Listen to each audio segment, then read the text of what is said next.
तुमच्याही घरात लहान मुलं आहे का आणि त्याचे गुढीपाडव्यानिमित्त तुम्हाला फोटोशूट करायचं आहे, तेही घरच्या घरी, तर हा व्हिडिओ शेवटपर्यंत नक्की बघा। नमस्कार, मी यामिनी। माझ्या चॅनलमध्ये तुमचे खूप खूप स्वागत आहे।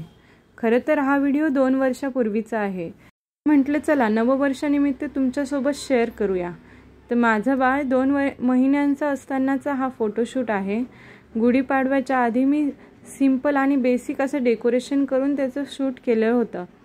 त्यासाठी मी पीस घेतलेला होता साडीचा, त्याने मी गुढी उभारली आहे। छान असा कलश, त्यावर लिंबाची पाने, त्यानंतर फुलांचा हार, साखरेची माळ, असं सिंपल आणि सोबर अशी गुढी उभारली होती।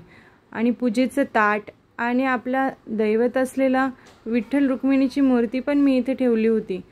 तोरण बनवण्यासाठी मी सिंपल असं आर्टिफिशियल फुलांची इथं माळ लावलेली होती आणि आंब्याच्या पानांनी पूर्ण असं साइडने कव्हर केलं होतं, बॉर्डर्स टाइप।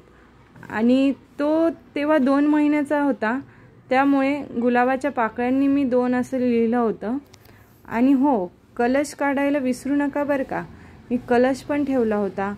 असं सिंपल असं छान डेकोरेशन केलं होतं आणि खूप सुंदर वाटतं। फोटोज आपण स्टुडिओमध्ये जाऊन काढा की घरी छान असं डेकोरेशन करून काढा, लहान बाळांचे फोटोज सुंदरच येतात। आणि तुम्हाला पण तुमच्या बाळाचे डेकोरेशन करून फोटोज काढायचे असतील तर ही थीम तुम्ही यूज करू शकता। जर तुम्हाला अशी थीम आवडली असेल तर मला कमेंट करून नक्की सांगा। अजून अशा नवनवीन आयडियाज मी तुमच्यासमोर नक्की शेअर करेल फोटोशूटच्या, ज्या मी माझ्या बाळाचे फोटोशूटसाठी यूज केल्या होत्या।